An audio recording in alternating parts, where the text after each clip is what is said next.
तो झटपट आज हमने जितने बेसिक टर्म्स पढ़े थे बच्चों, उसका एक बार रेट्रोस्पेक्टिव रिवीजन कर लेते हैं, और उसके बाद फिर मैं आपको इसके ऊपर एक क्वेश्चन कराऊंगा, और फिर हम अपना अगला थ्योरी का और आखिरी चैप्टर थ्योरी का स्टार्ट करेंगे। Is that clear?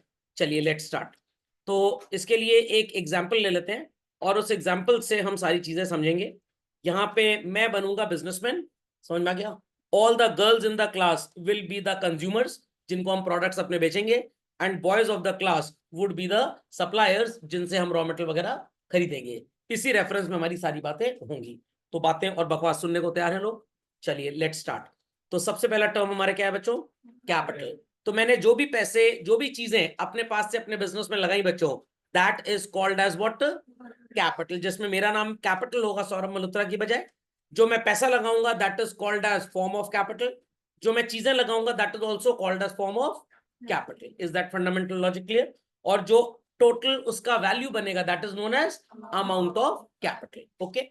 सिमिलरली जब मैं कोई भी चीज अपने बिजनेस से निकालूंगा, सो कॉल्ड अपने या अपनी फैमिली के यूज के लिए, चिल्ड्रन पर्सनल यूज के लिए, इन दैट केस मेरे को क्या बोल के पुकारा जाएगा? ड्राइंग्स। और वो जो चीज होगी सर उसे क्या बोलेंगे? Form of drawings. और उसके अमाउंट को बोलेंगे अमाउंट ऑफ ड्राइंग्स। समझ में आ गई बात? तो अगर मान लीजिए कि भाई मेरे ऑफिस में एक एयर कंडीशनर लगा है, और मैं उसको निकाल के अपने गराज में लगवा देता हूं, तो air conditioner is a form of drawing. My name will not be Saurabh Malhotra, I will be called as what? Drawings basically. ये बात सबको समझ में आ गई? चलिए मूविंग अहेड चिल्ड्रन।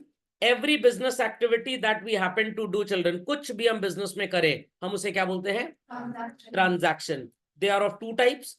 एक होता है based on money movement, other is based on parties involve. चटमंगनी पट गया था डाइवोर्स, तुरंत पैसे का लेन देन हो गया बच्चों, it is called as cash transaction. But जहां पे पैसे का लेन देन कुछ दिन के बाद होगा, that is called as credit. When practically only businessman is involved, we call it as internal, and when children outsiders are involved, we call it as external. ये बात सबको समझ में आ गई? चलिए, any article that we happen to regularly buy and sell in the business children is called as goods basically. Khopde में बात गई? जब आप उसकी बाइंग करेंगे द वर्ड इज परचेज, जब आप उसकी सेलिंग करेंगे द वर्ड इज सेल। खरीदा हुआ सामान हमने वापस कर दिया to the boys, to the supplier, the word is purchase return. और कस्टमर्स से बिका हुआ सामान अगर वापस ले लिया, the word is what children? Sales return. तो मान लीजिए कि आप किसी रेगुलर प्रोविजन स्टोर पे अपने घर से जाते हैं, और आप उससे कहते हैं कि भाई 2 कोल्ड ड्रिंक की बोतल दे दो, तो वो आपसे पूछ रहा है कि 2 क्यों मांग रहे हो? अरे सौरभ सर आए घर में ना, वो कोल्ड ड्रिंक नहीं पीते हैं, वो अच्छी क्वालिटी का जूस पीते हैं। तो आपने कहा अच्छा जूस दे दो। अब जूस थोड़ा ज्यादा ले आए, आप 3 डिब्बे ले आए, तो मैंने कहा 1 दे दो मेरे को, मैं घर ले जाऊंगा, जब भी जूस पीऊंगा आपकी याद आएगी, आपको आशीर्वाद दूंगा। 1 डिब्बा आपके घर बैठ के चट कर गए, बचा 1, मम्मी ने कहा जो इसको वापस कराओ। Is that clear? तो आपका वापस करना इज परचेज रिटर्न, और शॉपकीपर का वापस लेना इज सेल रिटर्न। समझ में आ गई बात बच्चों? चलिए, देयर आफ्टर हम बात करेंगे पार्टीज इन द बिजनेस की। All those people who are the buyers, who are our customers, जिनको आपने बच्चों क्रेडिट पे गुड्स सेल किए हैं, they are called as debtors. all those who are the suppliers, all those who are the sellers, जिनसे credit पे हमने goods by किए हैं, हम उन्हें क्या बोलेंगे? क्रेडिटर्स बोलेंगे। Is that clear? बट कुछ क्रेडिटर्स ऐसे थे जिनको आपके ऊपर विश्वास ही नहीं था, कह रहे हैं आप हमारे पैसे लेके भाग जाओगे, आपने कहा नहीं भागेंगे, वो कह रहे नहीं भाग जाओगे, आपने कहा नहीं भागेंगे, नहीं भाग जाओगे। तो आपने कहा अच्छा एक काम करते हैं, एक कागज का टुकड़ा साइन करा के हमसे रख लो, अगर हम भागे तो कोर्ट में हमको स्यू कर देना, मतलब सुई चुबो देना, नो केस कर देना हमारे ऊपर। अब उन्हीं क्रेडिटर्स को आप क्या बोल के पुकारेंगे? Bills payable. सिमिलरली कस्टमर्स के ऊपर विश्वास बिल्कुल भी नहीं है जिनको उधार में सामान बेचा, और हम उनसे कहने कि भाई आप भाग जाओगे, वो कह रहे नहीं भागेंगे, हम कह रहे हैं भाग जाओगे, वो कह रहे हैं नहीं भागेंगे। तो उन्होंने कहा ऐसा है, मच मच मत करो, एक कागज का टुकड़ा साइन करा लो हमसे और अपने पास रख लो, अगर हम भाग गए तो इसको कोर्ट लेके जाना और हमको सूचू बो देना, स्यू कर देना। उस कस्टमर को अब आप उस कागज के बेसिस पे रिप्रेजेंट करेंगे और क्या बोलेंगे? Bill receivable. Bills of receivable नहीं, बिल्स रिसीवेबल। धीरे धीरे ठीक हो जाएगा, परेशान होने की जरूरत नहीं है। समझ में आ गया? चलें आगे, चलिए। So let's proceed further. चलो नेक्स्ट, आपने राम और श्याम को मेरे एग्जाम्पल में समान उधार में बेचा था और इन्होंने मुंह जबानी आपसे उधार लिया हुआ था। ये हमारे कौन है बच्चों? डेटर्स।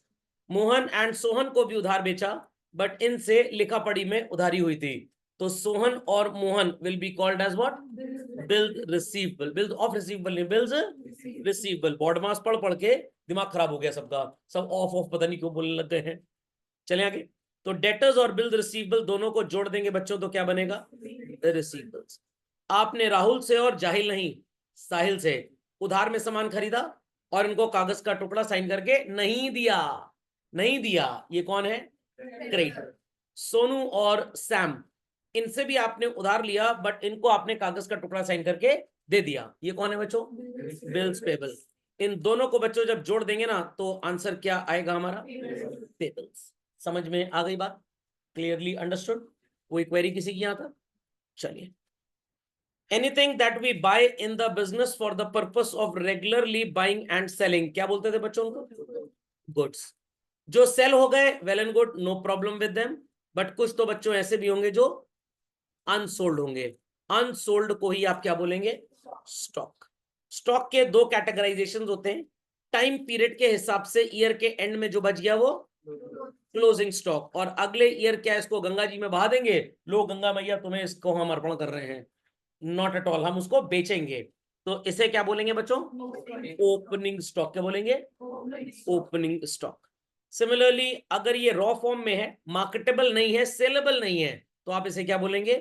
Raw material. कुछ कुछ होता है, ये क्या होता है सर? कुछ बन चुका है, कुछ बनना बाकी है, that is work in progress या सेमी फिनिश्ड गुड्स। घर में आपने देखा होगा होली में भी गुजिया बनी होगी, कोई नालायक इतना किया है सर को 10-15 कुंटल देने खिला दें, तो वो गुजिया जब बन रही थी आपकी जीभ लिलि करने लग गई। टॉमी और मोती वाली हरकतें लोग करने लग जाते हैं, किचन के आगे पीछे मम्मी के दाएं बाएं मंडराने लग जाते हैं। वो तो मम्मी के पास किचन में हथियार रहता है तो बच्चे भाग जाते हैं। क्या नाम है उस हथियार का? बेलन। Very good. तो अब गुजिया बन रही है, अभी बनी, कुछ कह रहे कच्ची ही दे दो।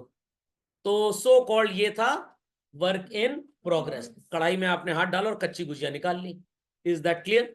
और अगर अभी गुजिया में सिर्फ सो कॉल्ड मसाला भरा जा रहा है, मसाला मतलब खोया भरा जा रहा है, और अभी उसको सांचे के अंदर डाला गया है, अभी वो फ्राई होनी भी स्टार्ट नहीं हुई है, तो हम उसे क्या बोलेंगे? Raw material. 5 गुजिया आपने ली और अपने मोहल्ले में 10-10 रुपए में बेच दी, 50 रुपए कमा लिया आपने। Is that clear? और गुजिया सबको पता है ना क्या होता है? मोमोज जो होते हैं, वो गुजिया है और मोमोज का काफी रिश्ता है। मोमोज जो है भतीजा है और गुजिया जो है वो ताऊ जी है। इंडिया से ही कॉन्सेप्ट गया होगा। तो that is called as what children? Semi finished goods. चलते हैं आगे। सेमी फिनिश्ड बोलते हैं, हाँ फिनिश्ड बोलते हैं। Got it clear? चलिए, मतलब मैं चेक कर रहा हूं बीच में लोग कहीं सो तो नहीं गए हैं। Anything that is a regular source of incoming of money is known as what children? Revenue. यहाँ पे एक दो बातें बच्चों को थोड़ी कंफ्यूज करती हैं। सर हमने सेल की गुड्स की, बहुत बढ़िया काम किया आपने सेल की, तो अच्छा हुआ आपने आपको नहीं सेल किया। और हो सकता है कि आपको पैसे मिल गए हों बच्चों, और हो सकता है कि कुछ दिन के बाद मिले हों। तो सेल हमारी कैश में भी हो सकती है और क्रेडिट में भी हो सकती है। जिन लोगों को आप क्रेडिट में गुड्स बेचते हैं बच्चों, उन लोगों को आप क्या बोल के पुकारते हैं? डेटर्स। और अगर इनसे आपने रिटर्न प्रॉमिस ले लिया तो यही डेटर्स क्या बन जाते हैं? Bill receivable. इतनी बात समझ में आ गई? अब मान लीजिए कि आपने टोटल 2 लाख रुपए के गुड्स बेचे, जिसमें से कैश आपके पास आ गया 1.5 लाख और 50,000 रुपए कुछ दिन बाद आएगा, तो टोटल जो आपका रेवेन्यू होगा children that will be 2 lakh. समझ में आ गया? That will be 2 lakh. Credit sale is also your revenue. I repeat, credit sale is also your revenue. Sir मान लीजिए कस्टमर भाग गया, तो भाग गया तो it is your loss basically.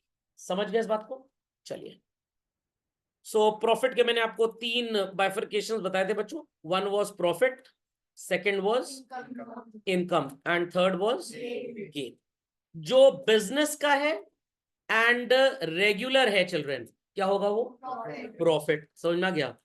जो बिजनेस का तो है बट इरेगुलर है, आई रिपीट, बिजनेस का तो है बट इरेगुलर है, that is called as income.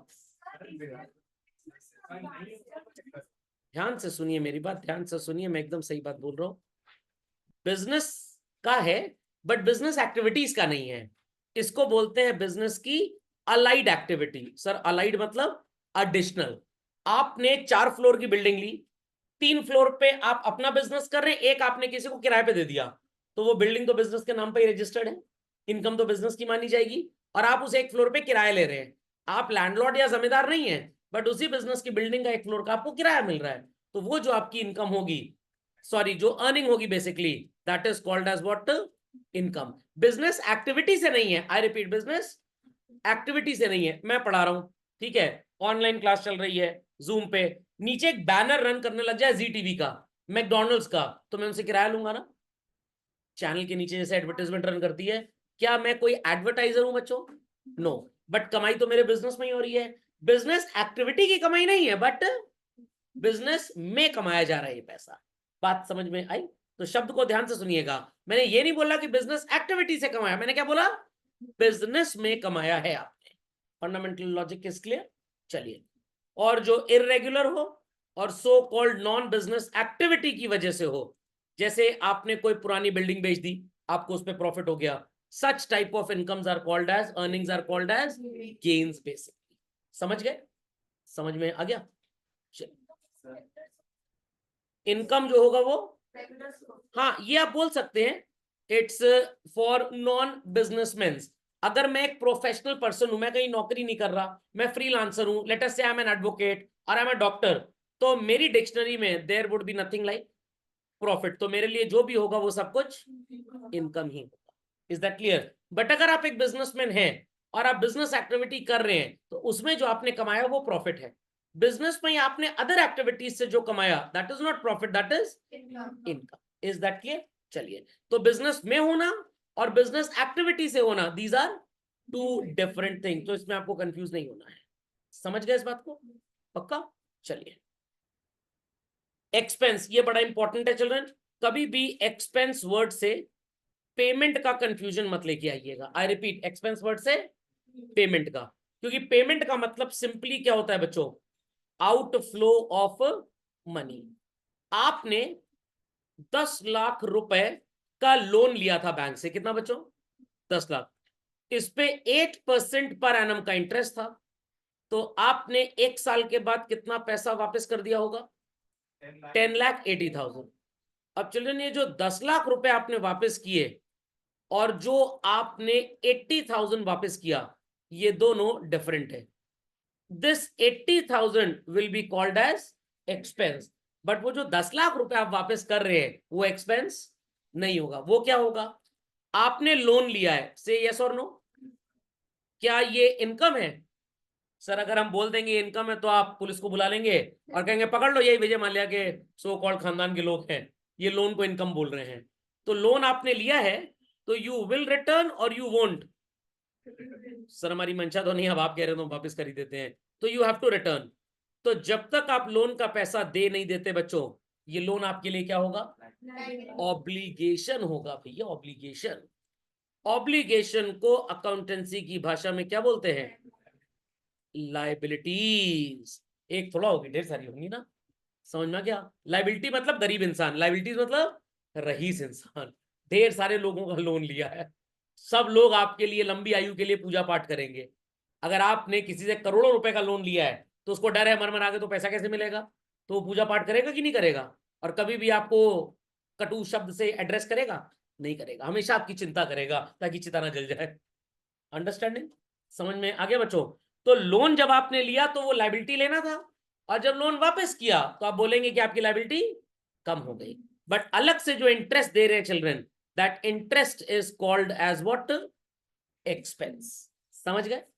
समझ में आ गया? चलिए, लॉस क्या होता है? लॉस के 2 लॉजिक हैं चिल्ड्रन। कॉस्ट प्राइस का सेलिंग प्राइस से ज्यादा होना, द डिफरेंस इज लॉस। समझ में आ गया?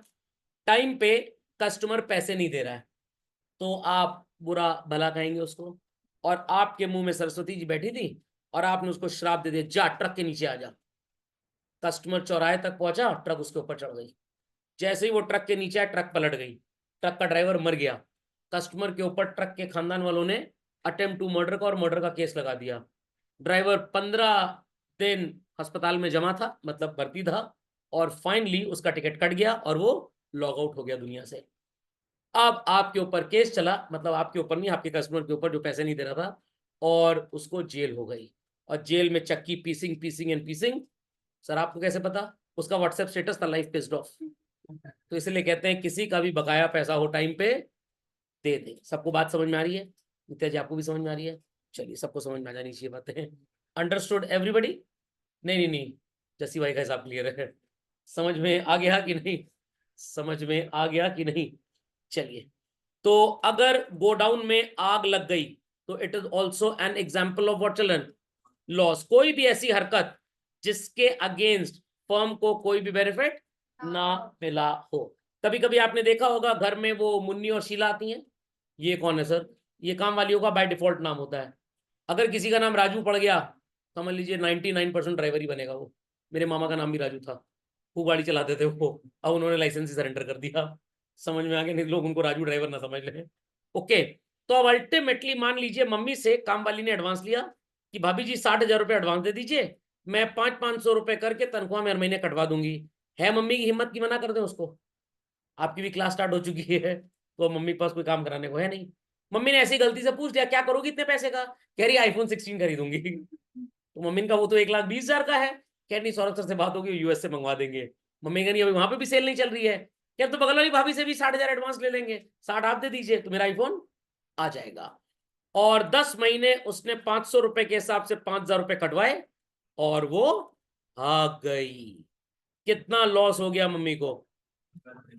55,000 का। Is that clear? नहीं समझ में आया? मम्मी ने डरते डरते पापा को बोला, अरे सुनते हो जी एक बात बतानी है। पापा ने क्या कहा? वही बात होगी, नौकरानी पैसा लेके भाग गई। और मम्मी लोग के अलावा इसके बाद बात होती क्या है? कोई इंडिया की इकोनॉमिक पॉलिसी तो डिस्कस करनी नहीं है। समझ में गया? पापा कह रहे कोई बात नहीं, क्योंकि पापा अगर बोले कुछ डांटे वाटे तो कल से मम्मी क्या बोलेंगी? कल से बर्तन धो। पापा कह रहे कोई बात नहीं, दूसरी रख लेना। Is that understood? तो ये भी किस चीज की डेफिनेशन में आएगा बच्चों? लॉस। समझ गए?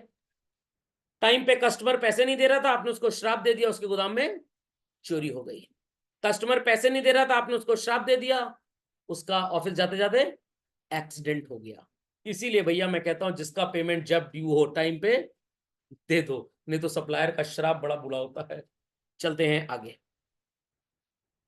आपके ऑफिस में एक जनरेटर है बच्चों। आपके फैक्ट्री में पापा एंड मम्मी है, प्लांट एंड मशीनरी है, Lallu and Ballu land and building. Customer आएगा तो उसको दरी पे बैठाओगे फर्नीचर, और ये जो सो कॉल्ड ट्यूबलाइट्स वगैरह लगती है उसको फिटिंग्स बोलते हैं। अब आपने जो प्लांट लिया था वो उधार में खरीदा था मिस्टर एक्स से। फर्नीचर आपने लिया बट आधे पैसे दिए थे और आधे अभी देने बाकी हैं। जनरेटर आपने लिया था मिस्टर जी से, और लैंड एंड बिल्डिंग भी आपने लिया था मिस्टर बी से। आपने अभी तक ना मिस्टर एक्स को पैसा दिया, ना आपने मिस्टर जेड और जी को पैसा दिया, जी को मतलब, और ना ही आपने पैसा मिस्टर एस को दिया। इन सब लोगों को आपने पैसे अभी देने हैं। सो दे आर योर रिस्पॉन्सिबिलिटीज और not children. What it clear? ये रिस्पॉन्सिबिलिटीज हैं। तो ये सारी चीजें बिजनेस की लैंग्वेज में क्या कहलाई जाएंगी? Liabilities. Plant and machinery, furniture and fitting, generator and land and building, they will give us some benefit children, या ऐसे ही बस शक्ल दिखाने के लिए आ गए हैं? बेनिफिट देंगे। We own them. क्यों सर? ये तो उधार पे लिया था। कोई बात नहीं, कस्टडी तो हमारे पास आ गई है। बट प्लांट एंड मशीनरी कैसा बेनिफिट देगा? आप गुड्स बनाएंगे, मार्केट में बेच के पैसा कमाएंगे। कस्टमर फर्नीचर पे बैठेगा, आप उसके साथ कोई डील करेंगे और उससे भी आप पैसा कमा लेंगे। लाइट चली गई तो क्या सबको कहेंगे पंखा आगो बैठ के? नो। जनरेटर में बढ़िया हवा आएगी, पंखा वगैरह चलेगा तो, और नहीं तो जनरेटर के बगल में बैठा दिया ताकि बात ही उसकी ना सुनाई दे आपको। तो अल्टीमेटली इन सब चीजों से आपको पैसा कमाने का मौका मिलेगा। So they will give you some financial benefit. Mister X को भी आपने पैसे देने हैं, जी और जेड को भी, और मिस्टर बी को भी। इन बेचारों ने जब आपको सामान दिया था तो दे सफर्ड सम फाइनेंशियल सैक्रिफाइस, सामान तो दे दिया बट इनको पैसे नहीं मिले। तो you are suppose to pay them और you are suppose to receive from them, pay them. ये जब तक एग्जिस्ट करेंगे इन्हें हम सो कॉल्ड क्या बोलेंगे बच्चों? लायबिलिटी। क्या बोलेंगे? लायबिलिटी। समझ में आ गया? और जब जब आपकी कोई भी ऐसी चीज जिसको आप बच्चों ओन कर रहे हैं, जो आपको देगी फाइनेंशियल बेनिफिट, जब तक वो एग्जिस्ट करेगी it is our asset. Asset नहीं बोलना है, एसेट बोलेंगे लोग मेरे को एस बोलेंगे। It is not asset, it is asset. Got it clear? Mukesh Ambani के बेटे को तो आप जानते ही होंगे। हाँ सर, नई नौटंकी स्टार्ट किए थे जामनगर में, इतना जाम लग गया था वहां पे। हल्दी मेहंदी पहले नॉर्मली हो जाया करती थी लोगों की, अब उसकी भी नौटंकी चालू हो गई है। समझ में आया? हल्दी मेहंदी पुराने जमाने में कैसे होती थी पता है? शादी पहले घर में जो आंगन होता है, जिसके बगल बगल नाली जाती है ट्रेडिशनल हाउसेस में, वहीं पे दूल्हे बैठा बैठे यहीं पे, और वहीं पे दो चार लोग जो शगुन सेरेमनी निपटाने के बाद सोने जाते थे, आओ जरा मेहंदी लगा दे उसको। वही बढ़िया सोने जाने से पहले उसको मेहंदी लगा, अपने सो गए जाके। आज भरपूर नाटक है उसके लिए भी। अभी अंबानियों ने चालू कर दिया प्री वेडिंग। जेब में पैसा नहीं है, दहेज नहीं दे पा रहे लड़के वाले लड़की वालों को, बट प्री वेडिंग जरूर करना है इनको। इज दैट क्लियर और नॉट? खोपड़े में बात गई। तो अब इन्होंने मेरे से बोला कि सर प्री वेडिंग में आप आ जाइएगा। मैंने कहा I don't have expensive clothes to wear. कह रहे नहीं यही वाली टी शर्ट आपकी चलेगी, डेबिट क्रेडिट वाली, कोई प्रॉब्लम की बात नहीं है। मैंने कहा नहीं अच्छा नहीं लगता, शादी ब्याह का माहौल है। तो मैंने कहा चलो ठीक है, सो कॉल्ड पायदान नहीं होता, अंबानियों के घर के पायदान भी बड़े महंगे होते हैं। मैंने कहा अच्छा 15-20 पायदान भेज देना, मैं उसी कपड़ा सिलवा लूंगा। तो बट मेरे पास स्टिचिंग के भी पैसे नहीं है। मैं एकदम दलित पे उतर आया। तो कह रहे नहीं सर कोई बात नहीं, आप खर्चा कर लीजिए, हम आपको दे देंगे। तो मैंने अब इनके कहने पे, देखो कितने बदतमीज टाइप के लोग हैं, गरीब आदमी को सता रहे हैं। मैंने इनके कहने पे 11 करोड़ खर्च कर दिया। भाई पैसा तो आ ही जाएगा। वहां पहुंचे 1 करोड़ दिए बस। कह रहे थोड़ी माली हालत खराब चल रही है, let BJP won the election again, थोड़े हमको और सो कॉल्ड पॉलिटिकल सैंक्शंस मिल जाएंगे, लाइसेंस वाइसेंस, तो थोड़ा धंधा पानी चलने लगेगा तो आपका पैसा दे देंगे। जब तक ये दलित मेरे को पैसा दे नहीं देते, ये मेरे हैं कौन? डेटर। मेरे को कुछ बच्चों ने बोला सर इनका कोई भरोसा नहीं है, आप लिखवा लीजिए इनसे। तो मैंने उस भैंसे से बोला, मतलब अनंत अंबानी से बोला, मैंने चल ले साइन कर। तो मैंने साइन करा लिया और उसके ससुर साहब से बात भी कर ली है। तब तक इन दलितों को दहेज ना देना जब तक गरीब आदमी का 10 करोड़ देना दे। Is that clear? लगता है इन्होंने बात सुन ली है, बत्ती बोली है। चलिए ये बातें सबको समझ में आ गई बच्चों? Any doubts, many doubts on this? क्या हुआ? हाँ, लाइबिलिटी और क्रेडिटर में क्या फर्क है? लाइबिलिटी जो होती है वो फर्नीचर होता है, और क्रेडिटर जो होता है वो चेयर होता है। लाइबिलिटी जो होती है वो पेरेंट्स होते हैं, और क्रेडिटर जो होता है वो मम्मी होती हैं। लाइबिलिटी जो होता है वो फ्रूट्स होता है, और क्रेडिटर जो होता है वो मैंगो होता है। लाइबिलिटी जो होती है वो फुटवेयर होता है, और क्रेडिटर्स जो होता है सैंडल और चप्पल होती है। लाइबिलिटी जो होती है वो आर्म्स एंड एम्युनिशन होते हैं, क्रेडिटर जो है वो रिवॉल्वर होता है। समझ में आया? लाइबिलिटी जो है वो ऑटोमोबाइल होता है, और क्रेडिटर जो है वो ओला बाइक होता है। समझ गए? तो liability is a group, creditor उसके अंदर का एक आइटम है। तो लाइबिलिटी जो है वो आप सब है मेरे लिए, जब तक मैं आपका सिलेबस पढ़ा नहीं देता। क्रेडिटर खन्ना जी हमारे हैं। समझ में आ गई बात? चलिए, और ये याद रखिएगा बच्चों हमेशा, asset can be any place, any person, any organisation और एनी थिंग। शॉर्ट फॉर्म में क्या बोलते हैं? पोपट। समझ में आ गया? कभी स्कूल में किसी टीचर को पोपट हो गया एकदम से और चिढ़ जाए, हम असेट की बात कर रहे थे। और लाइबिलिटी क्या होती है? पो व्हाट, ईदर अ पर्सन और ऑर्गेनाइजेशन। समझ में आ गया? पक्का? चलिए, टाइप ऑफ असेट चिल्ड्रन, जिनकी उम्र बहुत ज्यादा है, दे आर लॉन्ग लिव्ड है। सर हमारी मौसी के ससुर साहब के ससुर साहब जाने का नाम ही नहीं ले रहे हैं सर, 249 साल के हो गए हैं। लगता ही नहीं कि लैक्मी की लिपस्टिक है कि उम्र है इनकी। समझ में आ गया? पक्का? ये जा ही नहीं रहे हैं, लॉन्ग लिव्ड असेट है। और जो इनके लिए जिम्मेदारियां घर वालों को निभानी पड़ रही है वो लॉन्ग लिव्ड लायबिलिटी। तो जो भी असेट आपने यूज करने के लिए ली है, सेल करने के लिए नहीं ली, क्या बोलते हैं उसको? Non current asset. एसेट नहीं होता भैया। आप एसेट बोलेंगे लोग मेरे को एस बोलेंगे, it is asset. Land and building अगर ऑफिस स्पेस है तो असेट है नॉन करंट नेचर का, बट अगर आपने खरीदने बेचने के लिए ढेर सारी बिल्डिंग्स ली हुई हैं तब ये नॉन करंट असेट नहीं होगा। आपके फैक्ट्री में एक मशीन है जिसमें आप इस तरह के डिजिटल पेन्स बनाते हैं, वो मशीन आपकी नॉन करंट असेट है। बट अगर ये मशीन बेचने के लिए खरीदी है बच्चों तो ये नॉन करंट एसेट नहीं है। मोटर व्हीकल अगर बेचने के लिए शोरूम में रखी है तो it is not a non current asset. और अगर आपने दोस्त को गिफ्ट कर दी बर्थडे पे, ले जी ले अपनी जिंदगी, चला इसको उबर और ओला की तरह, कर ले अपनी लोफरेटी कंप्लीट पूरी, दिन भर लोफर की तरह कुत्ते की तरह घूमता रहता है सड़क पे। Is that clear? मेरा एक दोस्त था, खूब घूमता था, खूब आवारा टाइप का था। उसकी मम्मी बोलती थी बेटा समझाओ, मैंने समझाओ, कहीं जाना हो तो ऐसी तो सारा रहता है, समझाओ क्या। आज वो नेशनल ज्योग्राफिक मिशन, समझ में आ गया, उसने अपनी आवारागर्दी को ही पैशन बना लिया अपना। चलिए भाई, फर्नीचर, अगर आपने दुकान खोल ली फर्नीचर की, समझ में आ गया, दो लड़के आए, एक अपना हाथ तोड़ रहा था, आपने उससे पूछा ये क्या कर रहे हो, एक थोड़ा सोफा दे दीजिए टायर वाला, एक खींचेगा और एक को बैठाएगा, टूटा हाथ रहेगा भीख बढ़िया मिलेगी। मैंने कहा तो कैश तो आजकल लोग लेके चलते नहीं, कह रहा है वो क्यूआर वाली टी शर्ट छपा ली है। समझ में आ गया? और एनएफसी नहीं होता जो टच करने पे तुरंत 2000 ट्रांसफर हो जाता है, कह रहा वो भी डिवाइस रखे हुए हैं, मेले में जाएंगे लोगों को टच करते रहेंगे, पैसा आता रहेगा। चलिए, तो अगर आपने फर्नीचर बेचने के लिए खरीदा है बच्चों तो वो नॉन करंट एसेट नहीं है, बट अगर इस्तेमाल करने के लिए ऑफिस में रखा है तो वो नॉन करंट एसेट है। Is that clear?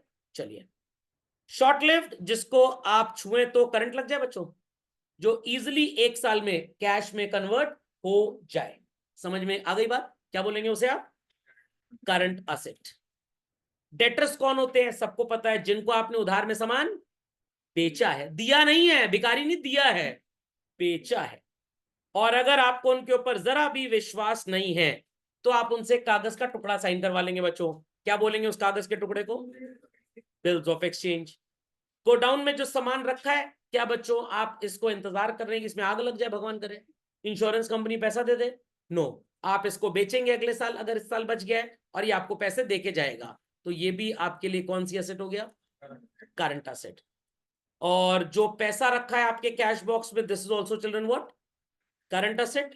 बैंक में जो पैसा रखा है वो भी आप तुरंत बैंक से जाके निकाल सकते हैं, तो that is also called as what children? Current asset. कितनी बात समझ में आ गई? अब मेरी बात ध्यान से सुनिएगा बच्चों, क्या ये 3 शब्द आपने आज से पहले बैंकिंग के रेफरेंस में सुने? क्या Rabri Devi of India, Reserve Bank of India. मेरे को शक्तिकांत दास जी ने फोन किया परसों, सर वो मोदी जी का फोन आया था, कह रहे हैं जरा 10,000 करोड़ रुपए छाप के तैयार रखो, इलेक्शन के बाद किसानों को लोन देना है, तो छाप दें। मैंने कहा मोदी जी बोल रहे हैं, मेरे को फोन कर चुके थे, मैंने ही उनको बोला था, मेरे पास टाइम नहीं था, तो मैंने उनको बोला आप स्कीडो को बोल दीजिए। स्कीडो कौन है? शक्तिकांत दास, प्यार से स्कीडो बोलते हैं हम लोग इसको। उन्होंने 10,000 करोड़ छाप के 3,000 करोड़ तो बैंकों को दे ही दिया कल शाम को कि ये बांट दो पब्लिक को। अभी भी आरबीआई के पास कितने पैसे पड़े हैं? 7,000 करोड़ रुपये। बट अभी इसको बाजार में बांटने की इनकी कोई भी दूर दूर तक मंशा नहीं है, तो ये क्या हो जाएगा बच्चों? नॉन करंट एसेट हो जाएगा। क्या हो जाएगा? Non current. ये है आरबीआई का स्टॉक। समझे इस बात को? चलिए, जिसे देख सके मम्मी का बेलन टेंजिबल, ना देख सके मम्मी का गुस्सा इट इज इनटेंजिबल। समझ आ गया? पापा बेचारे बोलते रह गए, दलिद्रों पढ़ लो, नालायकों पढ़ लो, बोलते बोलते सो कॉल्ड थक गए, वो बोलना ही छोड़ दिया उन्होंने। तो पापा की ये पूरी की पूरी बोलने वाली बात क्या है? Wasting asset. समझ में आ गया? तो जो ज्योग्राफी में नॉन रिन्यूएबल रिसोर्सेज होते हैं बच्चों, कौन से? नॉन रिन्यूएबल, इन्हें आप क्या बोलते हैं? Wasting assets. जिन्हें आप देख पाए, छू पाए, टच कर पाए, जिनका फिजिकल एग्जिस्टेंस हो, it is called as what? Tangible. जिन्हें देख तो नहीं सकते, सिर्फ महसूस कर सकते हैं, goodwill, copyright, patents, trademarks, brand names, franchise, know how, और भी ढेर सारे होते हैं, not to worry at all, mastheads भी होते हैं, they are called as what? Intangible. समझ गए बच्चों? चलिए, then we have type of liabilities. The person that is the owner who invests money in his business, in future बच्चों जब business बंद होगा तो बेचारे अपना पैसा लेके जाएगा या छोड़ के चला जाएगा? लेके जाएगा। तो business has an obligation towards the owner कि जैसे बाहर वालों का पैसा वापस करना है वैसे ही इनका भी वापस करना है, तो आप इन्हें क्या बोलेंगे? लाइबिलिटी। तो liability is a group and capital उस ग्रुप का एक आइटम है। आपने बैंक से पैसा बोरो कर लिया बच्चों, आपने पब्लिक से पैसा बोरो कर लिया, एंड यू सेड कि 4 to 5 years के बाद वापस दे देंगे, परेशान ना हो। समझ में आ गया? तो that liability is called as what? Non current और लॉन्ग टर्म। रिजर्व थोड़ा सा भी कम समझ में आएगा। मैंने बिजनेस में कमाए 100 करोड़ रुपए, जिसमें से मैंने सोचा कि भाई 20 करोड़ रुपए बिजनेस में ही रख देते हैं, फ्यूचर में काम आएंगे। पैसे तो मेरे थे, प्रॉफिट मेरा है, बट रखा कहां पे है? बिजनेस में। तो बिजनेस के सिर पे एक ऑब्लिगेशन है, एक बोझ है, एंड दिस बोझ is called as what? Reserve. समझ गए इस बात को? चलिए, any liability that can be well paid off within 1 year is known as what children? Current liability, जिसको क्या बोलते हैं हम? Short live. बैंक से लिया हुआ उधार, सप्लायर से लिया हुआ उधार, सप्लायर से लिखा पढ़ी में लिया हुआ उधार, बाहर खड़ा खर्चा। आउटस्टैंडिंग मतलब yet to be paid. I repeat children, it is yet to be paid, जो अभी पे करना बाकी है। लोन लिया बैंक से।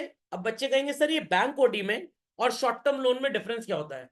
बैंक ओडी एक तरह का अग्रीमेंट होता है आपका बैंक के साथ। बैंक कह रहा है कि हम आपको 2 लाख रुपए तक का ओवरड्राफ्ट दे रहे हैं। क्या दे रहे हैं? ओवरड्राफ्ट। मतलब अगर आपके अकाउंट में 40,000 रुपए है और आपको किसी को 1 लाख का पेमेंट करना है, आप चेक काट दीजिए, 40 आपका और 60 अपने पास से हम दे देंगे, और 60,000 पे इंटरेस्ट चार्ज करेंगे। तो बैंक ने हमारी एक क्रेडिट लिमिट बना दी। आई रिपीट चिल्ड्रन, बैंक ने क्रेडिट लिमिट बना दी। और कितने की बनाई मेरे एग्जाम्पल में क्रेडिट लिमिट बच्चों? 2 लाख। तो यहां तक पैसा हम बैंक से जब चाहे निकाल सकते हैं। बट अगर हम बैंक से कहें कि हमको 2 लाख का शॉर्ट टर्म लोन दे दो, तो पता है बैंक क्या करेगा? बैंक 2 लाख रुपए आपके अकाउंट में डाल देगा। जैसे जैसे आप पैसा विड्रॉ करेंगे वैसे वैसे इंटरेस्ट लगता रहेगा। Is that clear? नहीं समझे? समझ में आ गया?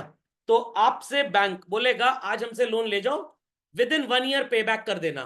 तो 1 साल के बाद हमारा और बैंक का लोन का रिश्ता खत्म। बट ये जो रिश्ता है ये प्रैक्टिकली हमारा कंटिन्यूअस रिश्ता है।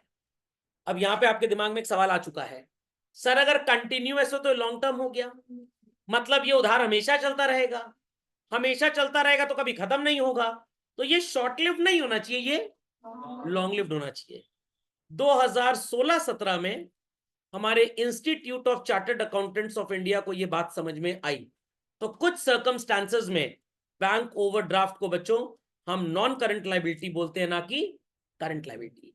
ये सर्कमस्टांसेस आपको 12th क्लास के आखिरी चैप्टर में पढ़ाए जाएंगे। Till then it is a current liability. और वो कैसे होते हैं सर्कमस्टांसेस, सब अभी बता दूंगा तो सीक्रेट लीक हो जाएगा।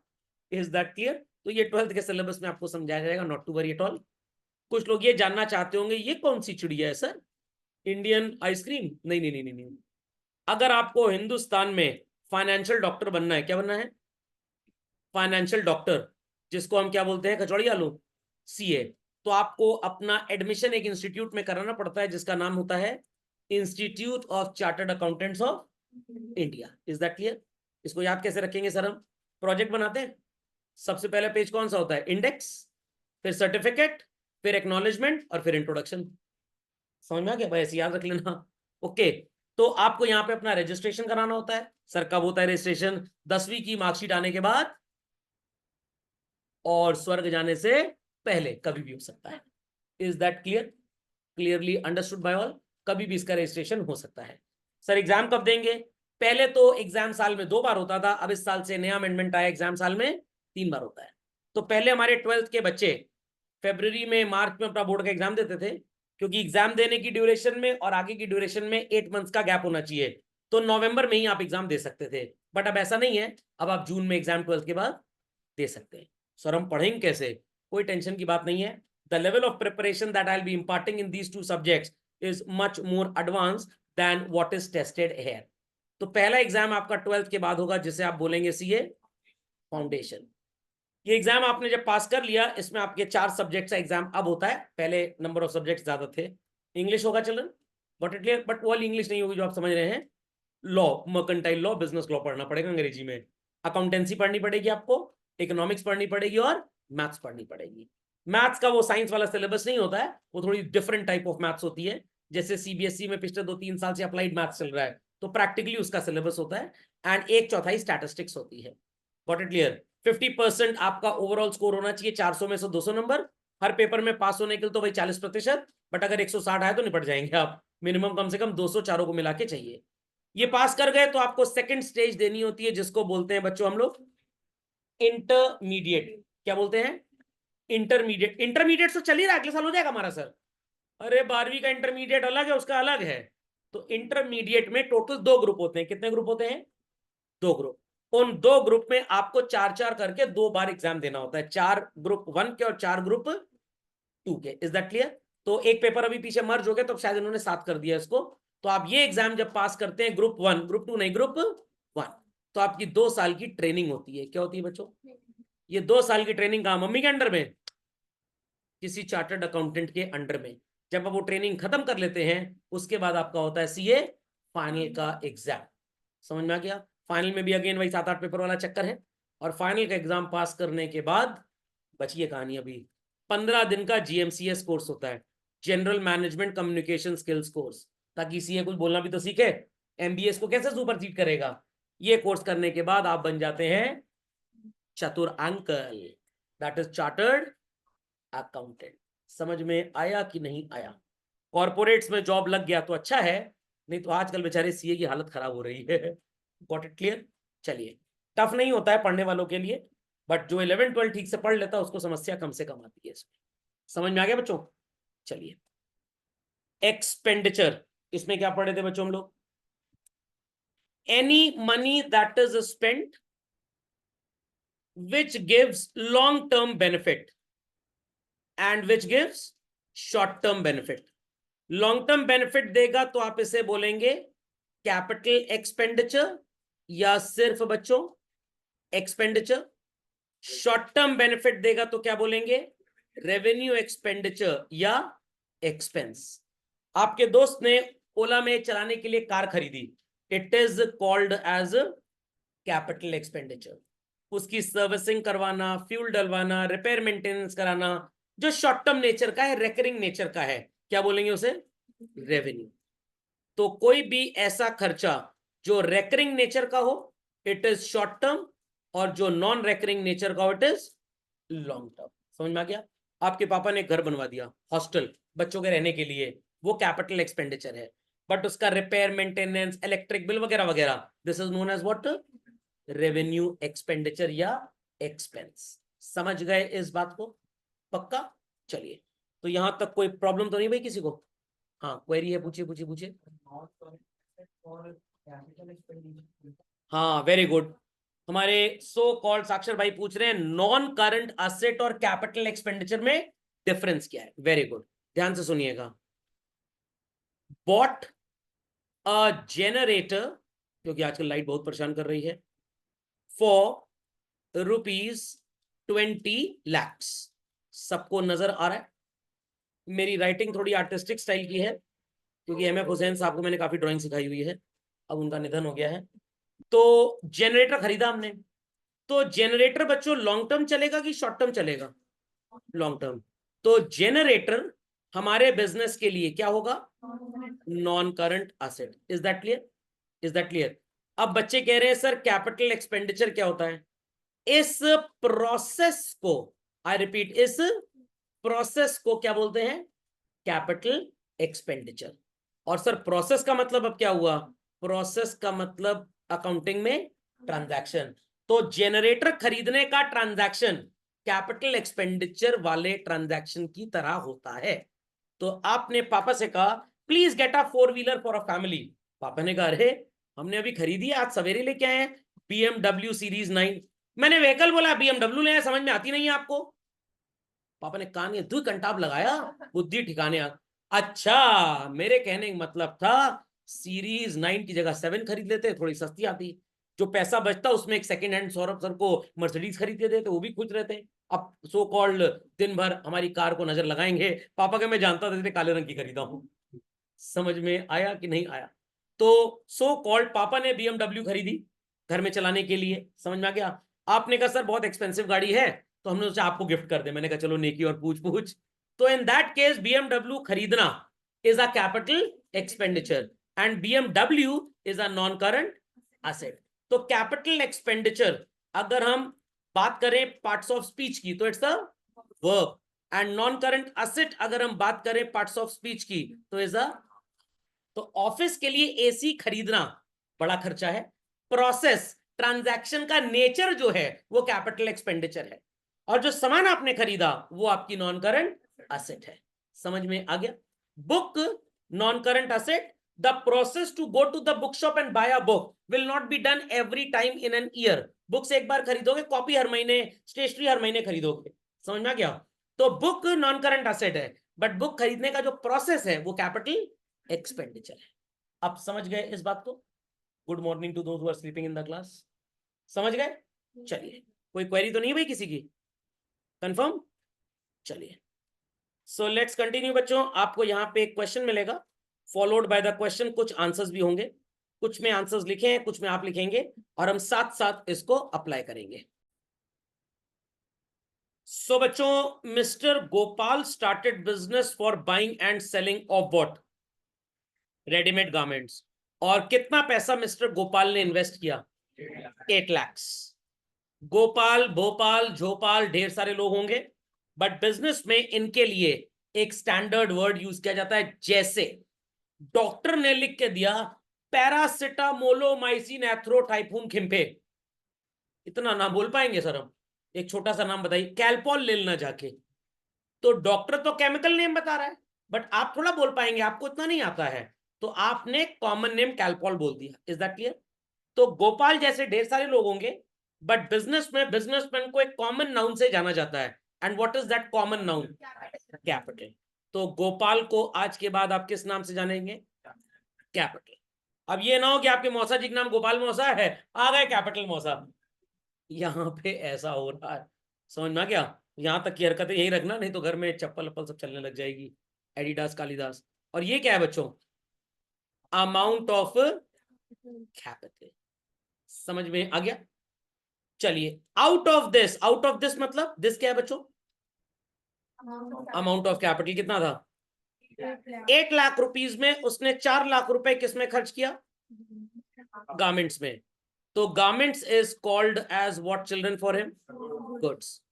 फर्नीचर खरीदा 50,000 का, और कंप्यूटर खरीदा, सॉरी 4 लाख रुपए के उसने गुड्स खरीदे। हाँ हाँ हाँ, 4 लाख रुपए की तो गुड्स खरीदे हैं भाई। 4 lakh for purchase of garments. समझ में आ गया? समझ में आ गया? पक्का? चलिए, एंड चिल्ड्रन फर्नीचर कितने का खरीदा? 50,000। और कंप्यूटर कितने का खरीदा? 50,000। क्या फर्नीचर ये हर दिन खरीदेगा बच्चों? नो। तो फर्नीचर खरीदने का प्रोसेस कैपिटल एक्सपेंडिचर, और फर्नीचर को किस कैटेगरी में डालेंगे बच्चों? Non current asset. Computer will also go where? Non current asset. तो जैसे मैं मेहंदी लगा रहा हूं, आप भी लगाते रहे, आपको अच्छा लगेगा। और बाकी का पैसा इसने कहां जमा करा दिया? बैंक में। तो इफ आई आस्क यू कि कितने पैसे बैंक में जमा हुए, will you be able to give me the answer? 3 lakh. कैसे 3 लाख आया भाई? 8 में से 4 के तो गारमेंट खरीद लिए, कितना बचा? 4। 50,000 का फर्नीचर खरीद लिया, कितना बचा? 350। और 50,000 का कंप्यूटर खरीद लिया, कितना बचा? 3 लाख। समझ गए? He sold some of the kid garments for rupees 3 lakh for cash, and some garments for rupees 1,50,000 on credit to Mr. Rajesh. कौन है राजेश? सर चौराहे पे चाट बेचता है। अरे वो राजेश दूसरा होगा सर, हमारे एक भैया उनका नाम भी राजेश है। अरे भैया फैमिली ड्रामा नहीं चल रहा है यहाँ पे। यहाँ पे राजेश कौन है बच्चों? सर डेटर नहीं है भैया, सर को ही डेटर बना दिया। तो बोलिए सर, थोड़ा सा गैप, फिर डेटर, नहीं तो लगेगा सर कोई डेटर बोल रहे हैं। वैसे सर भी डेटर ही है, एडवांस में पेमेंट हो चुका है, बट पढ़ाई अभी पूरे महीने की हुई नहीं है, वो सारे एक तरह से डेटर ही है। चलिए भाई, लिख दिया सबने? हम डेटर के लिए कौन है बच्चों? Creditor. Subsequently he bought men's clothing for rupees 2 lakh from mister Satish. अब बच्चों इस सेंटेंस में कहीं लिखा हुआ है कि ये मेंस क्लोथिंग पैसा दे के खरीदी या क्रेडिट में खरीदी? नहीं खरीदी। Is that clear? बट यहां पे साफ साफ क्या लिखा था कि जो गुड्स हमने बेचे वो कैश में बेचे। तो अगर ट्रांजैक्शन में किसी पर्सन का नाम लिख के आ रहा है और कैश वर्ड नहीं है, आई रिपीट कैश वर्ड नहीं है, तो वो कौन सा ट्रांजैक्शन माना जाएगा? Credit transaction. सतीश से गुड्स खरीदे हैं या बच्चों बेचे हैं? खरीदे। आई रिपीट, सतीश से गुड्स खरीदे। क्रेडिट में खरीदे। सतीश हमारे लिए है कौन? क्रेडिटर। और हम सतीश के लिए हैं कौन? डेटर। इतना समझ में आ गया बच्चों? पक्का? यहां तक कोई क्वेरी किसी की? चलिए, बहुत बढ़िया, excellent. First week of the next month में आग लग गई। बोला था पैसा टाइम से दे आओ। जो लोग नहीं देंगे टाइम से पैसा, यही हाल होगा उनके साथ। आग कहां लग गई? ऑफिस में। समझ में आ गया? अभी एक बार पड़ोस में आग लग गई थी हमारे यहाँ। कुछ लोग हमारे यहाँ आए, जल्दी चलिए। मैंने क्या हुआ? अगर आग लगा, मैं चलो पानी लेके। क्या नहीं, आईफोन ले चलिए, वीडियो शूट करना है। मैंने बड़े दलित टाइप के हैं। चलिए, और कुछ गारमेंट्स जल गए। इस 1 लाख रुपए की हरकत को बच्चों क्या बोला जाएगा? Loss. Later on some garments जिनकी कॉस्ट प्राइस कितनी थी बच्चों? 120, इन्हें बेच दिया गया कितने में? 1,30,000। मैथ्स तो सबको आती होगी शायद। चलिए, तो बच्चों इन दोनों वैल्यूज का डिफरेंस एक अमाउंट आएगा। The amount will be how much? 10,000। और इस 10,000 रुपए को नाम भी दे देते हैं, व्हाट इज दैट? प्रॉफिट। कोई डाउट चिल्ड्रन किसी को? Expenses during the period were 15,000। Mister Gopal ने 20,000 रुपए घर के यूज के लिए बिजनेस से निकाला। अब गोपाल को क्या बोलेंगे? भोपाल। ड्राइंग्स। एक्सेलेंट जवाब। इसका मतलब मैंने बहुत बढ़िया पढ़ाया था आप लोग को। समझ में आ गई बच्चों बातें? नहीं समझ में आया? पक्का? चलिए, तो इस सारे डेटा में आपको शायद ये सारे क्वेश्चंस का आंसर तो मिल ही गया होगा। सब लिखा हुआ है, समझ में आ गया। सिर्फ ये लास्ट के 2 आप कंप्लीट करेंगे। एंड आई वांट कि क्वेश्चन नंबर 2 आप लोग खुद से सॉल्व करें। बीच बीच में मार्किंग जरूर करिएगा, बहुत चीजें उससे समझ में आती हैं। And thereafter so called ये ए से लेकर जे तक कर लेंगे क्वेश्चंस। चलिए झटपट स्टार्ट करें, फास्ट झटपट स्टार्ट करें। तो 6th पार्ट में पूछा क्या है बच्चों? What is the total amount of expenses. अब यहां पे बच्चे कुछ कंफ्यूज होंगे और उन्होंने आंसर सिर्फ 15 लिख दिया होगा। सिर्फ 15। बट जो आपने गुड्स खरीदे हैं बेचने के लिए, वो भी तो आपका एक्सपेंस है। आई रिपीट, जो आपने गुड्स खरीदे हैं वो भी आपका एक्सपेंस ही माना जाएगा। तो आपने कितने रुपए के गुड्स मिस्टर सतीश से खरीदे चिल्ड्रन? 2 लाख रुपीज के। Is that clear? 2 lakh rupees के गुड्स आपने मिस्टर सतीश से खरीदे और 15,000 रुपए एक्सपेंस यहां लिखा ही हुआ है। तो total value of expense is 2,15,000। Those who have marked only 15 वो करेक्शन कर लें। रोने की जरूरत नहीं, हाय राम मेरा गलत हो गया, दुनिया लुट गई वगैरह वगैरह। भाई स्टार्टिंग में तो हर बच्चा गलती करेगा ही करेगा, और गलती नहीं करेंगे तो जिंदगी में कभी कुछ सीख नहीं पाएंगे। समझ में आ गया? हाँ, गलती रिपीट मत करिएगा, नेक्स्ट टाइम कोई नई गलती करिएगा। तो सारी गलतियां मेरे को बेच जाइए आप, तो एग्जाम में सब सही सही करके आएंगे। Is that clear? तो कुछ बच्चों ने सिर्फ 15 मार्क किया होगा, क्योंकि गुड्स खरीदना भी तो एक तरह का एक्सपेंस है। समझ में आ गया? और जिन लोगों ने सिर्फ 15 लिखा था, 2 लाख नहीं लिखा था, वो थोड़े मतलबी टाइप के लोग हैं, भूल गए उस लाइन को। चलिए, what is the amount of drawings of mister Gopal? The last value was 20,000। कोई क्वेरी चिल्ड्रन? सृष्टि No, जी कोई sir. क्वेरी? सेकंड का ही, अभी तो मैं फर्स्ट के 7th पे चल रहा हूँ। ये वो छोटे बच्चे नहीं होते, शादी के पंडाल में घुसे नहीं, पापा आइसक्रीम खाएंगे, पापा कह रहे हैं बेटा पहले लिफाफा दे दे, नहीं तो चिल्लाते फिरेंगे डेटर डेटर डेटर। शादी ब्याह में आपने देखा होगा, जिन्होंने आपको बुलाया होता है, जब तक लिफाफा मिल नहीं जाता आपके अगल बगल मंडराते रहते हैं। जैसे धरती के अगल बगल चंद्रमा चक्कर काटता है ना, तो आप उनसे बोलेंगे दलिद्रों में घुसो, जाग बैठ जो लिफाफा देख जाएंगे, प्रीम खा के नहीं जाएंगे। तो अभी पहले ये वाला क्वेश्चन 1 तो डिस्कस कर लें, सेकंड पे भी आएंगे। मिस्टर सनराइज स्टार्टेड, तो सनराइज को आप क्या बोलेंगे बच्चों? कैपिटल। और कुछ बच्चों ने मेरे से क्वेश्चन भी पूछा है, सर मिस्टर सनराइज क्रेडिटर नहीं है क्या? 101% है। बट आलिया भट्ट और महेश भट्ट नहीं, क्योंकि ये ओनर है, तो क्रेडिटर से भी बड़ा वर्ड इनको दिया गया है। What is that? कैपिटल। तो every person is a teacher who teachers, but मैं थोड़ा सा कभी कभी स्ट्रिक्ट हो जाता हूं, तो बच्चे मेरे को टीचर से बड़ी उपाधि देते हैं, खड़ूस। Is that clear? और इन्होंने स्टेशनरी का बिजनेस स्टार्ट किया। एग्जाम के 2 दिन पहले सेल बढ़ जाती है, चिटेड बनाने के लोग ज्यादा पेन पेंसिल कॉपी खरीदते हैं ना, और चिट वाला पेन एग्जाम में नहीं लेके जाते, जूठा हो जाता है ना वो। 5 लाख रुपए क्या बोला जाएगा बच्चों? Amount of capital. 1 लाख रुपए का फर्नीचर और 2 लाख की स्टेशनरी। सो ये जो स्टेशनरी खरीदी है बच्चों, इट इज ऑल्सो गुड्स। इन्होंने एक सेल्स पर्सन और एक क्लर्क रखा है। क्लर्क का मतलब समझते हैं, जो वो ऑफिस का काम करता है। और एंड ऑफ द मंथ में दोनों लोगों को मिलाकर कितनी सैलरी दी इन्होंने? 5,000 रुपीज। ये क्या होगा बच्चों आपका? एक्सपेंस। अब कुछ बच्चे पूछेंगे सर सैलरी और एक्सपेंस में क्या फर्क होता है? भाई expense is the cost of short term benefit, salary उसका एक एग्जाम्पल है। आई रिपीट, सैलरी उसका एक एग्जाम्पल है।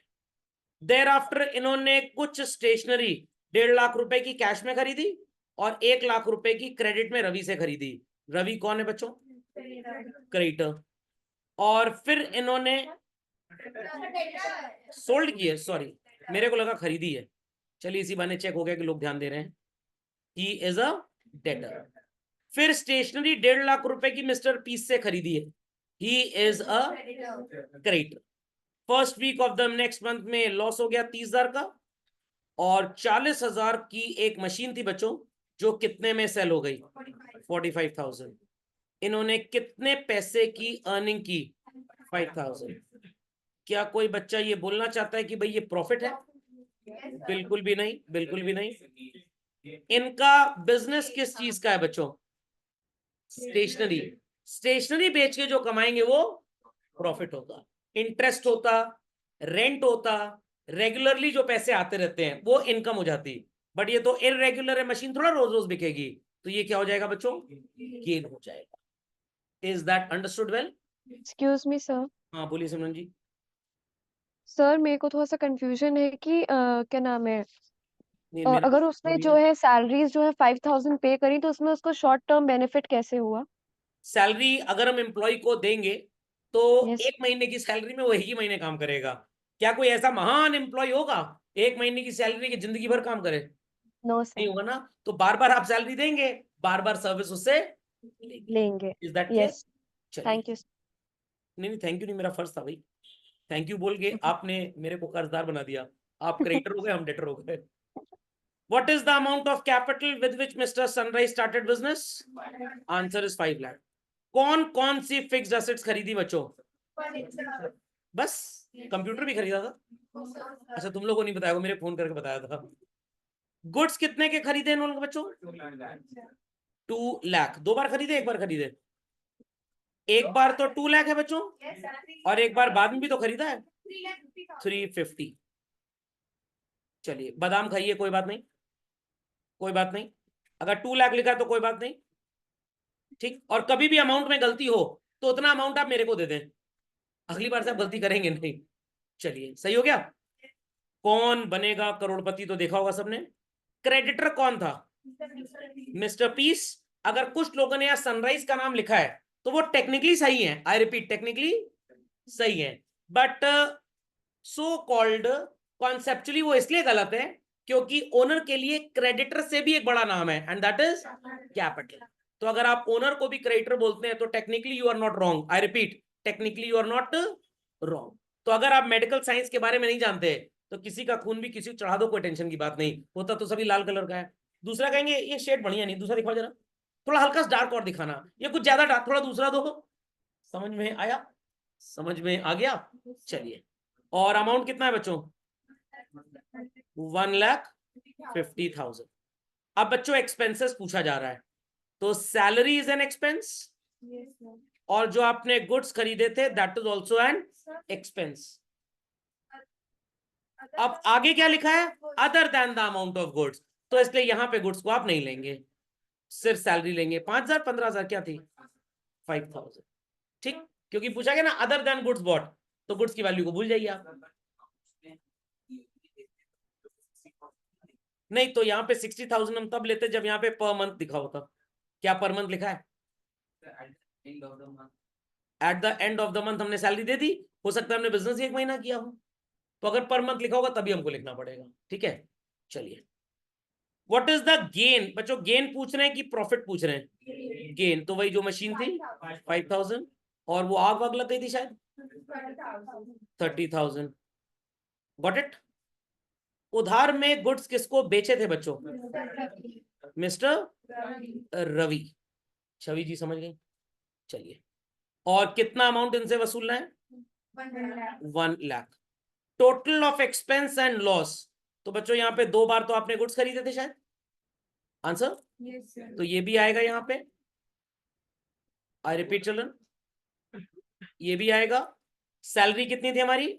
5,000 और लॉस कितना था? 30,000। सबको टोटल कर लीजिए, 385। सही है, समझ में आ गया 385 कैसे आया? Total amount of expense and loss पूछ रहे हैं, तो एक्सपेंस में तो यहाँ पे गुड्स की भी वैल्यू आएगी, जो सैलरी पे की थी वो भी आएगा, और जो लॉस था वो भी आएगा। समझ में आ गया? समझ में आ गया? कोई डाउट है? पूछिए पूछिए पूछिए। सर एक्सपेंस में सब कुछ आ जाएगा? एक्सपेंस की डेफिनेशन क्या होती है पहले आप मेरे को ये बताइए। Cost of short term benefit. जो गुड्स आप खरीदेंगे, क्या एक बार खरीदेंगे जीवन भर में? बार बार। तो ये शॉर्ट टर्म बेनिफिट हुआ कि लॉन्ग टर्म बेनिफिट हुआ? Short term. तो एक्सपेंस हुआ कि नहीं हुआ? खुद ही सवाल कर रहे हैं, खुद ही जवाब पूछ रहे हैं, मेरा वाइवा चल रहा है यहाँ पे आज।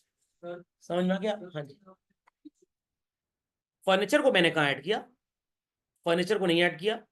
देखिए 3 लाख रुपए, सॉरी 3,50,000 कहां से आया? 2 लाख रुपए की स्टेशनरी यहां पे खरीदी और 150 की स्टेशनरी यहां पे खरीदी, तो कितना हुआ? 350। 5,000 रुपए आपने सैलरी पे की, कितना हुआ? 355। और 30,000 रुपए का आपका लॉस हो गया। सारी काली करतूतों को जोड़ दीजिए एक साथ, सदा मिल जाएगी आपको। कितना आया? 385। Got it? समझ में आ गया? पर्सनल मीटिंग हो गई हो तो पब्लिकली बात कर लें। समझ में? कुछ खुसुर फुसुर आपस में करते रहते हैं, ये अगले जन्म में गूंगे हो जाएंगे। और अगर इनके पड़ोसियों कान खराब हुए, इनके घर वाले उन्हें मारेंगे। तुम्हारी वजह से ना कान में भौंके हो, सर का भौंकना तो मंजूर है, नो प्राइवेट बार्किंग प्लीज। जो बात करनी है मेरे से करिए, जो सुनना है मेरे से सुनिए। समझ में आ गया? आप इसकी खुसुर फुसुर करेंगे तो मैं मोदी जी को कंप्लेन कर दूंगा, देशद्रोह के इल्जाम में आपको नजरबंद कर दिया जाएगा। हाँ भाई, समझ गए सब लोग? चलिए चले आगे बच्चों। Sale will be called as revenue. Debtor है हमारी असेट, क्रेडिटर है लाइबिलिटी, और सैलरी क्या है? एक्सपेंस। और बाकी सब कुछ none of these. Sir none of these क्या है? ये जो आगे है नन ऑफ दीज है, तो है क्या? खाली जगह है। समझ गए बच्चों? चलिए। Excuse me sir. हाँ हाँ, बोलिए बोलिए भव्य जी बोलिए। सर 2 का सर 5th पार्ट जो है। What are the expenses other than the amount of goods bought? Yes sir. Goods को सर तो छोड़ वो। के सिर्फ एक्सपेंस बताना है, तो it is salary. Yes sir. What it? और यस जो सर। ये वाला पार्ट था आई पार्ट, इसमें एक्सपेंस भी जोड़ना है एज वेल एज लॉस भी जोड़ना है। तो गुड्स खरीदना भी भव्य जी हमारा एक्सपेंस ही होगा, यस और नो? Yes sir. ठीक, और कोई डाउट? Yes sir. सर बोलिए बोलिए बोलिए। सर तो सर जैसे एक सेल्स पर्सन था और एक क्लर्क था, हाँ, तो सर दोनों की सैलरी 5,000 है कि इन टोटल 5,000 है?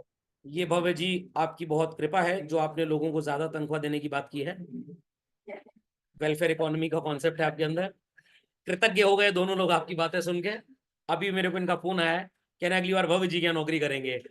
बट ये जो सनराइज है ये बड़ा दलिद्दर टाइप का है, गया गुजरा आदमी है। समझ में आ गया? दोनों को मिला 5,000 दे रहा है। मिलेगा तो चप्पल ही चप्पल मारेंगे, इसको सही हो जाएगा। जितना लिखा है हमको बस उसमें आंसर करना है। ये नहीं सोचना 5,000 होता ही क्या है। समझ में आ गया? कुछ नहीं होता तो मेरे को दे दो। बट यहाँ पे जितना लिखा हम तो उसी फैक्ट में आंसर देंगे ना भाई। समझ में आ गई बात? चलिए, भव्य जी का दिल बहुत बड़ा है। भव्य जी समझ गए? Yes sir. चलिए चलो आगे अब। चलिए, tick the appropriate one. Sir एक भी अप्रोप्रिएट नहीं है, कुछ करंट असेट है कुछ नॉन करंट असेट है। अरे अप्रोप्रिएट मतलब जो इसके लायक है। तो मशीनरी क्या होगा बच्चों? Non current asset. Creditor current liability, सत्संग करेंगे इसमें, ठीक है। कैश एट बैंक क्या होगा बच्चों? Current asset. Very good, excellent जवाब। देयर आफ्टर चिल्ड्रेन गुडविल क्या हो जाएगा? Non current asset. गुडविल क्या होता है? मान लीजिए कि आपने किसी का बिजनेस खरीदा, वो आपसे कह रहा है कि भाई मेरे बिजनेस की कुछ रेपुटेशन है, उसके लिए मेरे को आपको 1-2 करोड़ देना पड़ेगा। तो आप उसकी रेपुटेशन का पैसा उसको दे रहे हैं, तो वो उसकी गुडविल है। तो goodwill is your non current asset. Done this. Bills payable क्या होगा बच्चों? Current liability. Land and building non current asset. Furniture non current asset. अब कुछ बच्चे मेरे से क्वेरी करते हैं, sir how do we know कि ये लैंड एंड बिल्डिंग खरीदने के लिए है, मतलब यूज करने के लिए है, या खरीद के बेचने के लिए है? फर्नीचर यूज करने के लिए है या खरीद के बेचने के लिए है? अगर ये चीजें खरीद के बेचने के लिए होती तो आपको ये वर्ड लैंड एंड बिल्डिंग और फर्नीचर मिलता ही ना। क्या मिलता? गुड्स मिलता। इज दैट क्लियर और नॉट? इज दैट क्लियर और नॉट? समझ में आ गया? पक्का? कंफर्म? चलिए चले आगे। नेक्स्ट, कंप्यूटर सॉफ्टवेयर भी नॉन करंट असेट है। एक बार आप खरीदेंगे, लॉन्ग टर्म बेनिफिट देगा। समझ में आ गया? Motor vehicle children non current asset. Inventory या स्टॉक एक ही बात है, current asset. Investment children non current. Long time के लिए बैंक में आप फिक्स डिपॉजिट वगैरह कराते हैं। बैंक से बच्चों लोन लिया है, प्लीज प्रॉफिट या इनकम मत बोलिएगा, नॉन करंट लायबिलिटी। अगर शॉर्ट टर्म लोन वर्ड होता then you could have said it as current liability. Debtors क्या होते हैं बच्चों? डेटर कस्टमर, जिससे आपने पैसे लेने हैं, साल भर में तो पैसे दे ही देगा आपको। Current asset. सर ये संड्री का मतलब क्या होता है? संडे को जो लोग सूख गए, संड्री का मतलब होता है बच्चों मिसलेनियस। क्या होता है? मिसलेनियस। पेटेंट क्या होगा? Non current asset. Air conditioner non current. Loose tool जानते हैं? आपके घर में पेचकस, प्लास, स्क्रू ड्राइवर वगैरह होगा। कभी कभी आपका पेच ढीला हो जाता है, टाइट करने के लिए काम आता है। नहीं सर, उसको तो चप्पल और बेलन ही है, तो नॉन करंट नहीं होता। अब इसमें बहुत बड़ी कहानी है बच्चों। अगर आपका लेटेस्ट से एक सर्विस सेंटर है जहां पे आप व्हीकल्स की रिपेयरिंग करते हैं, तो वहां पे आपका हैमर, स्क्रू ड्राइवर क्या 10 साल चलेगा? महीने 2 महीने में घिस जाता है। तो it has a short term life और लॉन्ग टर्म लाइफ। तो शॉर्ट लिव्ड हुआ कि लॉन्ग लिव्ड हुआ? Short lived. So it is called as what? Current asset. समझ गए बात को? नहीं समझा कोई भी? पक्का? चलिए, कोई क्वेरी किसी की भाई? पक्का? चलिए, तो इस चैप्टर की सेवाएं यहीं पे होती हैं।